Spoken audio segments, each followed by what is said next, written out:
Bismillahirrahmanirrahim. Assalamualaikum warahmatullahi wabarakatuh. Alhamdulillah wa syukurillah wa la hawla wa la quwata illa billah. Amma ba'du.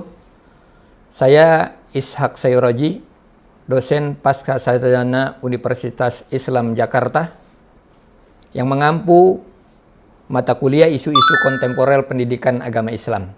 Mata kuliah isu-isu kontemporer pendidikan agama Islam adalah mata kuliah yang didesain sebagai forum akademik tingkat tinggi untuk mengidentifikasi, membedah, dan mendekonstruksi berbagai dinamika serta problematika mutakhir yang dihadapi pendidikan agama Islam di era global ini. Perkuliahan ini mengintegrasikan pendekatan multidisipliner dan interdisipliner untuk memosisikan pendidikan agama Islam bukan sekedar atau sebagai doktrin, melainkan sebagai objek studi ilmiah yang dinamis dan kontekstual.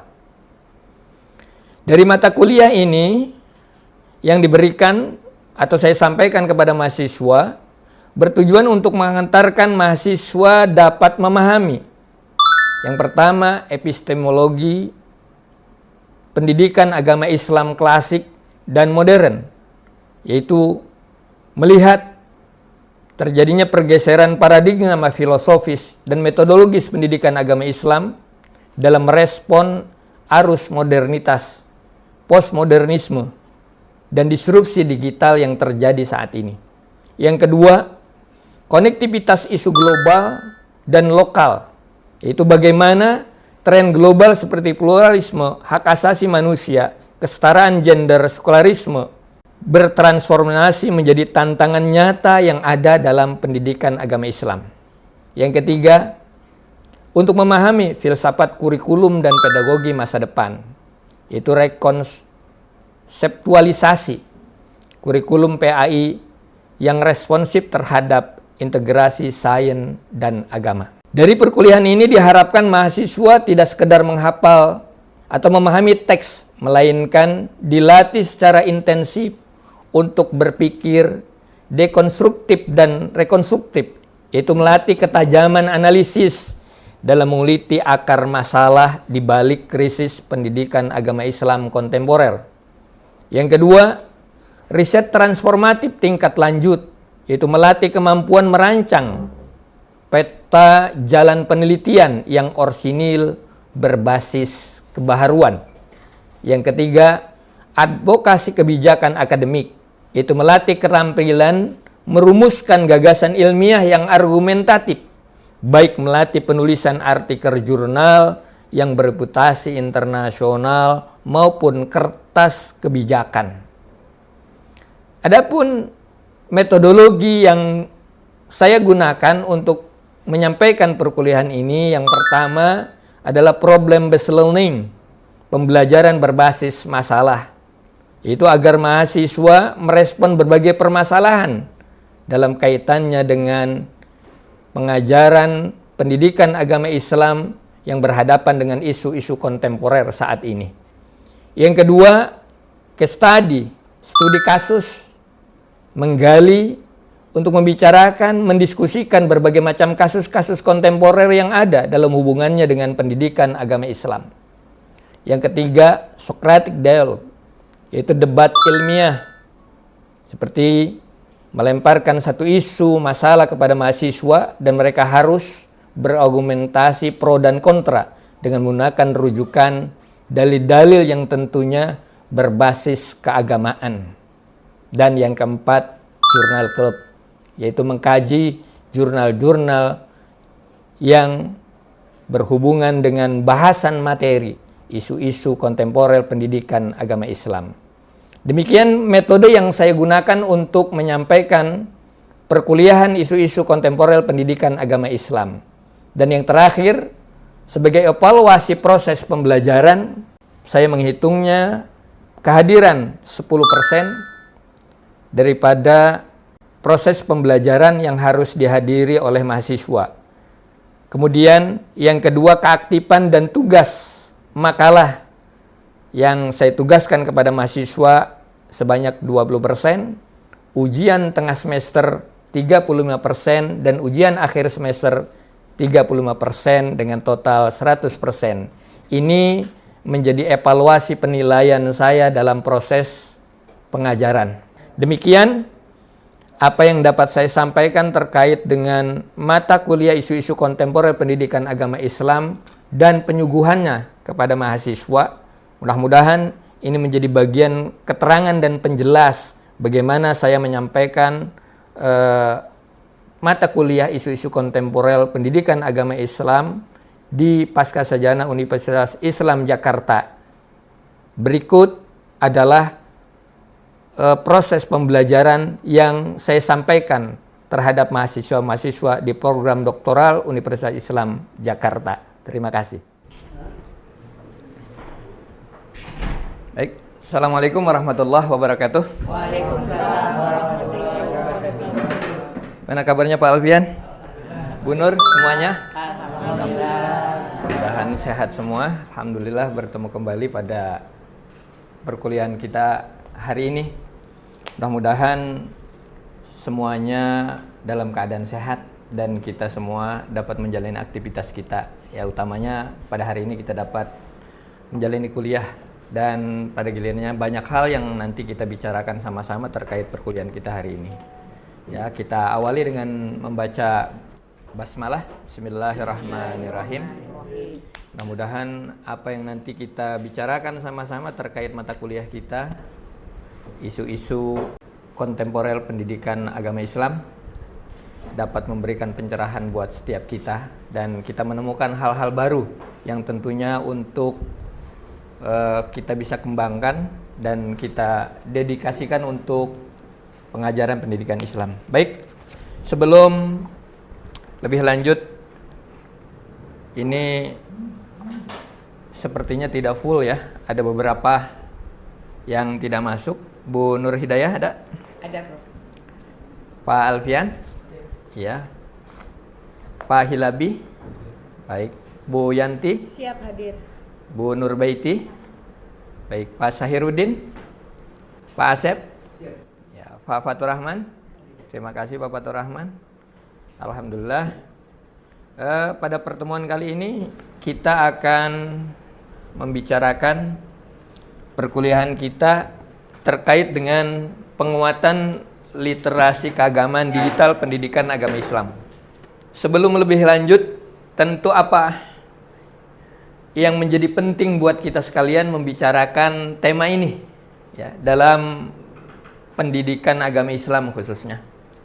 Nah, maka perlu kita awali dan perlu kita lihat ya, terkait dengan penguatan literasi digital dalam pendidikan agama Islam. Kenapa perlu nih dikuatkan ya, literasi keterbacaan terkait dengan hal-hal keagamaan yang mungkin tersebar dalam dunia maya. Nah, ini perlu kita belajarkan ya, dalam rangka tentunya kita bisa mengadopsi, bisa mengambil hal-hal yang baik, hal-hal yang perlu kita luruskan, terkhusus terkait dengan pendidikan agama Islam. Nah, makanya kemudian di awal di sini kita sebut ya, selain tema besar ini adalah konstruksi epistemic agency. Nah, ini artinya apa? Bahwa epistemic agency itu adalah kemampuan ya, kemampuan untuk ya, kemampuan subjek untuk memahami, menilai terkait dengan pengetahuan itu sendiri. Kemampuan memahami, menilai pengetahuan itu sendiri. Atau menggeser paradigma digital ya, yang selama ini kita hanya ngelihat kemampuan untuk menggunakan gawai. Tapi bagaimana kemudian kritik filosofi untuk memvalidasi ilmu di dunia digital. Nah, ini yang terpenting. Makanya perlu direkonstruksi itu. Ya, perlu direkonstruksi, perlu diberikan penguatan-penguatan. Ya. Maka itu apa sih kepentingannya? Ya. Kita mempelajari atau melihat lebih dalam lagi terkait dengan penguatan literasi digital untuk menghadapi post-trust, untuk menghadapi hoak agama, untuk menghadapi komodifikasi narasi di ruang cyber. Ini ya, seperti post trust ini, di mana kenyataan yang ada dalam kehidupan ini, ya, kenyataan yang ada dalam kehidupan ini, kadang-kadang kita ya, melihat sesuatu kebenaran nih itu bukan berpijak nih dalam konteks pandangan agama, kan pijakan kita pada dalil, ya, pada sumber. Nah, sementara, dalam kehidupan itu sifatnya subjektif, ya. Jadi yang banyak diakses kemudian itulah kemudian kelihatan kebenaran, itulah. Ketika kemudian secara algoritmanya ini yang penuh itulah yang kelihatannya. Ini subjektif berarti sifat dari postrasi ini. Gitu. Sementara ya di agama itu nggak bisa begitu. Kita tertumpu pada dalil, gitu. Begitu juga hoak terkait tentang keagamaan. Begitu banyak kita saksikan. Nah, itu. Demikian juga komodifikasi narasi di ruang cyber nih. Jadi bagaimana kemudian informasi itu berproses, informasi itu disebarkan, ya, gagasan-gagasan itu disebarkan lewat narasi-narasi di ruang cyber ini. Kebenaran-kebenarannya itu bisa dikatakan disangsikan. Kadang-kadang kebenaran itu sendiri padahal salah. Ini. Jadi literasi digital tadi perlu untuk kita dalami, untuk kita pelajari dalam pendidikan agama Islam untuk mencari kebenaran itu benar. Makanya kemudian coba kita lihat nih dalam tulisannya Anton Prawito nih, bahwa revitalisasi kurikulum PAI di era kecerdasan buatan dan cyber harus menyentuh aksiologi digital. Ini terbaru nih. Di mana mahasiswa S3 nih, kata beliau, ya, dituntut untuk mampu memformulasikan metodologi penyaringan, menyentuh ranah aksiologi digital. Coba. Maka itu, ini menjadi PR buat kita, Bapak dan Ibu sekalian, kita semua mahasiswa S3, untuk bisa memformulasikan bagaimana ini, ya, terkait dengan kurikulum pendidikan agama, mampu menyentuh hal-hal terkait dengan ranah aksiologi digital ini. Oke. Nah, makanya kemudian ketika kita berbicara tentang hoak, itu kita tidak mendefinisikan apa itu arti hoak, melainkan membedah mekanisme produksinya. Nah, ini mekanisme produksinya terjadinya hoak itu, hoak tentang agama, hoak tentang hal-hal dalam kehidupan. Nah, ini dari mana? Ya, produksinya seperti apa? Gitu. Nah, ini referensinya nanti bisa kita lihat semuanya dari jurnal dan terbarukan, insya Allah. Ya, ini akan bisa memberikan gambaran-gambaran yang lebih lanjut, nanti bisa diakses oleh Bapak Ibu sekalian. Baik, any question? Ibu? Ya. Ya, Bu Nur Hidayah, silakan. Terima kasih Pak Dokter. Saya Nur Hidayah ingin bertanya tentang materi ini ya. Jika rekonstruksi epistemic agency tadi bertujuan untuk membangun kemandirian berpikir peserta didik atau umat Islam pada umumnya. Nah, bagaimana kita memastikan bahwa kemandirian tersebut tetap sesuai dengan epistemologi atau metodologi keislaman ya, sehingga tidak menimbulkan penafsiran yang salah terhadap agama Islam gitu. Ini pertanyaannya mendalam sekali karena kaitannya dengan bagaimana, apakah secara untuk anak didik kita atau secara umum untuk umat Islam gitu ya. Nah, tentunya ini menjadi tugas kita bagaimana kemudian ya ruang digital itu ya, selain ruang digital yang kemudian harus ada filter ya. Nah, tapi filter utamanya adalah kembali kepada bagaimana kita memberikan pengajaran tadi, kemampuan untuk memvalidasi kebenaran itu.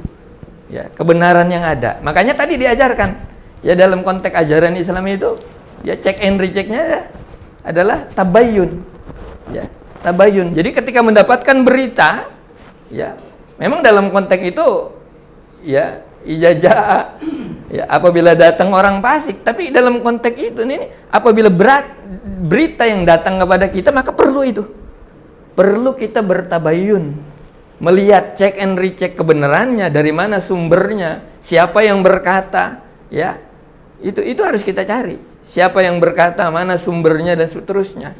Nah, apakah itu kemudian menjadi komoditas tadi yang saya bilang terkait dengan kepentingan? Itu kan beda juga. Ketika kemudian sesuatu hal kebenaran, ketika diikut sertakan dengan kepentingan, itu biasanya nggak murni akhirnya. Nah, makanya perlu untuk memberikan pemahaman yang mendalam terkait tadi bagaimana kita membentengi diri untuk bisa memvalidasi otoritas ilmu, kebenaran ilmu itu ya dengan sumber utamanya. Ya, epistemologi Islam itu tadi ya tabayun. Yang kedua, tentu dalam ilmu mustalah hadis tadi, kritik sanad. Kita lihat nih narasinya seperti apa. Gitu loh. Sumbernya siapa? Kan gitu.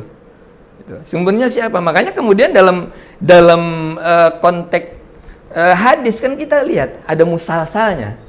Ya, an. Nah, ketika an di bagian tertentu, ya orang tertentu ada cacatnya, maka kemudian kan berbeda itu sumbernya kan gitu. Labelisasinya berbeda. Nah, begitulah kemudian Islam mengajarkan kepada kita bagaimana untuk tadi ya kritik filosofis memvalidasi keilmuan itu harus tadi paling tidak dua hal tadi yang perlu kita kunci, bertabayun. Kemudian juga yang kedua tadi ya ilmu terkait dengan kritik hadis itu ya seperti musalsal tadi itu ya kita adopsi untuk kemudian kita terapkan dalam menerima berita-berita yang ada di di dunia maya. Saya kira itu, Bu. Ya, baik, silakan Pak Alwian. Baik, setelah Bu Nur Pak ada Dokter. hal lain mungkin. Ya, saya ingin bertanya ya karena tadi Pak Dokter menyarankan kita S3 ini harus mempunyai konsep nih untuk bagaimana literasi digital ini bisa digunakan dengan baik. Nah, apakah bisa kita buat seperti pelatihan literasi digital bagi guru-guru PAI atau kita bisa kembangkan menjadi modul literasi keagamaan digital atau bisa kita kembangkan dengan pakar agama dan teknologi secara kolaborasi. Nanti kita menggunakan, sekarang banyak pendidikan menggunakan LMS ya, jadi Learning Management System. Nah, sehingga literasi digital ini benar-benar bisa menjadi best project digital. Jadi kita bisa menggunakan AI dengan etis dengan pembelajaran PAI. Apakah bisa seperti itu kita kembangkan? Ya, tentunya ini menjadi bagian yang tindak lanjut dari apa yang kita bicarakan. Ketika kemudian kita mempelajari terkait dengan literasi digital dalam pendidikan agama Islam, tentu keluarannya ini, ya keluarannya buat kita ketika kemudian kita bisa memformulasikan, oh harus seperti ini, ya dalam konteks implementasi, ya kita harus memberikan ya tadi pelatihan, ya seperti yang tadi kita jelaskan bahwa guru-guru agama kita, ya guru-guru agama kita tidak sejalan dengan anak didik kita dalam konteks untuk mengakses dunia maya yang kadang-kadang bisa jadi mohon maaf tertinggal, katakanlah demikian gitu. Jadi lebih mahir generasi Gen Z gitu kan gitu. Nah, makanya kemudian sebagai guru kan harus sifatnya visioner, ya visioner ke depan. Makanya kemudian Imam Ali mengatakan, alimu auladakum ghairu ma'ulim tumpainahum makhlukun khuliqul li ghairi zamanikum. Ajarkan anakmu tidak seperti yang diajarkan kamu, karena dia hidup itu bukan pada zaman kamu. Makanya tadi, karena dia hidupnya pada zaman yang lebih ini lagi, maka pelatihan ini penting. Kalau nggak begitu ya guru tertinggal, ya tertinggal oleh muridnya tadi. Makanya ada kesenjangan tuh. Nah, itu penting. Makanya dalam konteks implementasi bagaimana memberikan pemahaman untuk mengakses dunia cyber, dunia maya itu untuk memvalidasi itu perlu ada pelatihan ya ke sekolah-sekolah itu. Nah, inilah kemudian yang menjadi PR buat Bapak, Ibu sekalian kita nih. Nah, bagaimana memformulasikan metodologi ya pendidikan agama Islam itu terintegrasi dengan dunia digital saat ini. Sebab kalau nggak gitu tertinggal. Nah, sementara ini yang menjadi tantangan. Kenapa tantangan? Dalam kaitannya dengan konteks keagamaan, pendidikan agama Islam itu sifatnya kan katakanlah dogmatis. Apalagi ketika bicara kemudian keimanan. Bagaimana kemudian ya terkait dengan bicara keimanan ya dogmatis kemudian kita integrasikan dengan dunia maya yang saat ini. Nah, itu penting, Pak. Jadi memang itu harus ya cuma harus mempunyai formulasi yang apa ya, yang bagus sehingga nanti keluarannya bisa memberikan pemahaman yang bagus. Nah, cuma kaitannya dengan itu juga ya mungkin apa namanya ketika di sekolah ya, tentu harus dibarengi dengan teknologi yang ada. Tuh. Jadi saya kira Pak Alfian terima kasih banyak, bagus sekali. Baik, ada lagi Pak Sahir. Bismillahirrahmanirrahim. Assalamualaikum warahmatullahi wabarakatuh. Assalamualaikum warahmatullahi wabarakatuh. Kalau melihat dari kitab Ta'limul Muta'allim, di situ dijelaskan ala la ta'lalu ilmi illa bi sittatin gitu. Di antaranya yaitu irsyadul ustad, memilih guru. Artinya bagaimana guru sebagai jadi panutan? Kalaupun orang berilmu banyak tapi etikanya, moralnya, mohon maaf, saya tidak bisa sebutkan tapi banyak. Tapi yang irsyadul ustad di situ yang sangat perlu. Kenapa? Karena Rasulullah kenapa di situ innama bu'istu liutamima karimal akhlak? Kok tidak innama bu'istu liutamima karimal ilmi? Bukan akhlak. Bukan ilmi melainkan akhlak kan seperti itu. Berarti menandakan di situ artinya akhlak, etika, moral yang harus dikedepankan. Nah, kemudian mengenai realita yang ada, kata dalam saya pernah belajar di MUI itu adalah kultur. Kultur itu merupakan yang sangat penting. Kenapa? Kita secara tidak langsung melihat orang itu walaupun tidak berilmu tapi etikanya bagus. Oh, pintar dia, bagus dia. Nah, maka kita jadikan panutan. Itulah maka kedepannya sebagai umat Islam, maka kita harus mengedepankan etika dan moral sebagaimana Rasulullah SAW. Firman Allah Subhanahu Wa Taala, laqad kana lakum fi Rasulillah uswatun hasanah. Terima kasih. Wassalamualaikum warahmatullahi wabarakatuh. Ya, assalamualaikum warahmatullahi wabarakatuh. Baik, bagus ya. Nah, jadi ini yang perlu kita bangun memang, ya, bahwa ilmu itu bisa digali.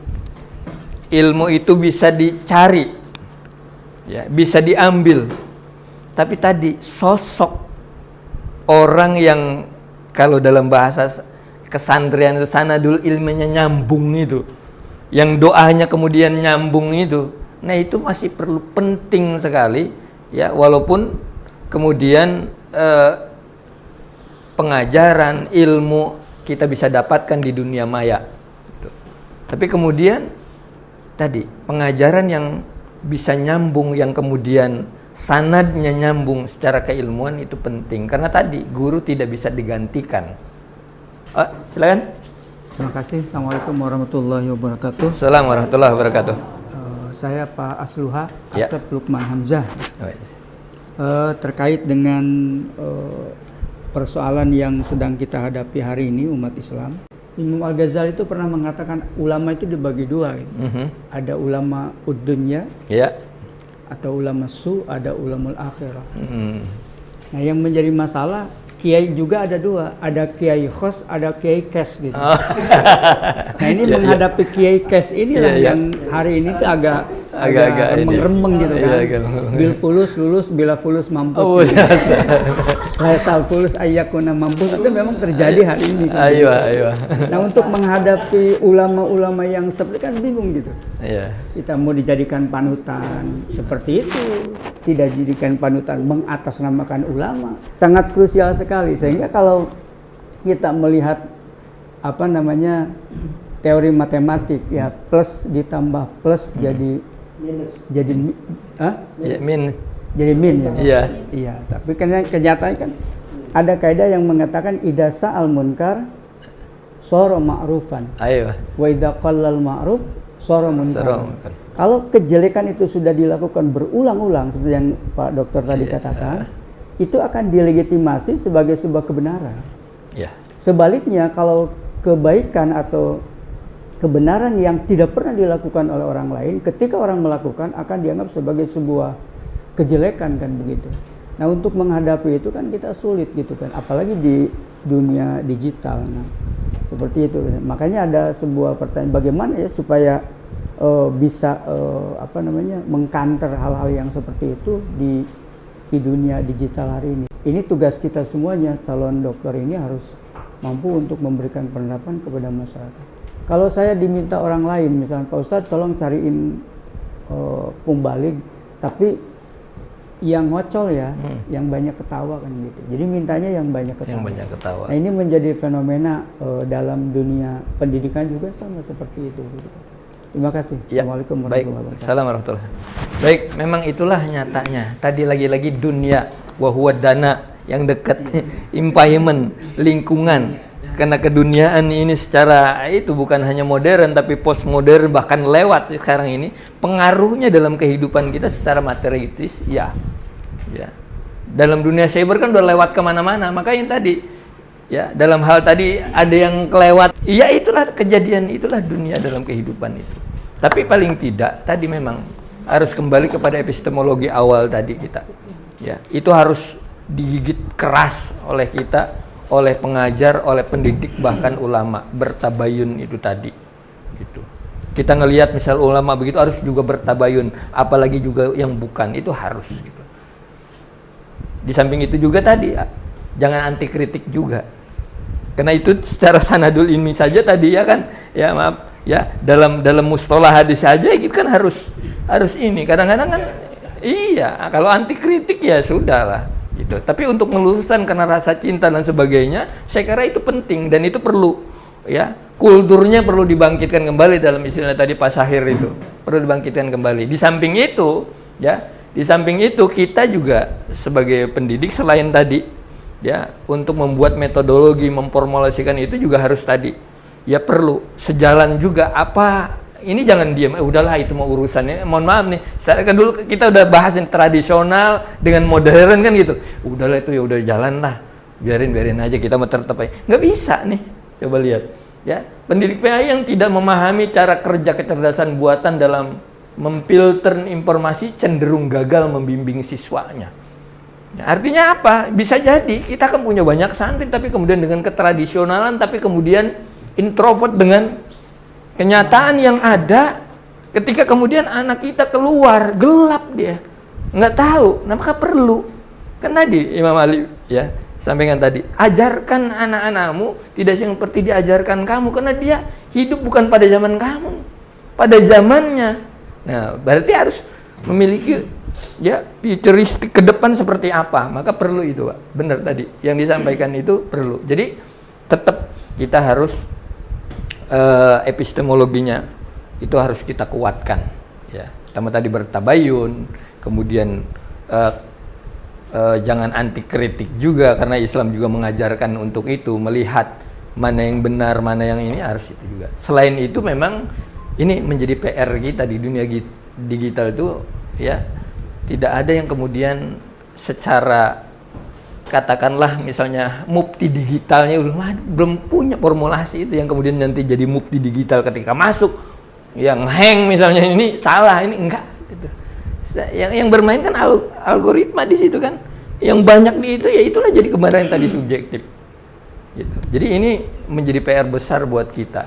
Nah, kalau ada formulasi yang tadi seperti misalnya ekonomi syariah udah ada dan sebagainya, misalnya yang lain itu ada, itu menjadi bagian penting sebenarnya dalam dunia pendidikan kita, dan itu menjadi PR kita.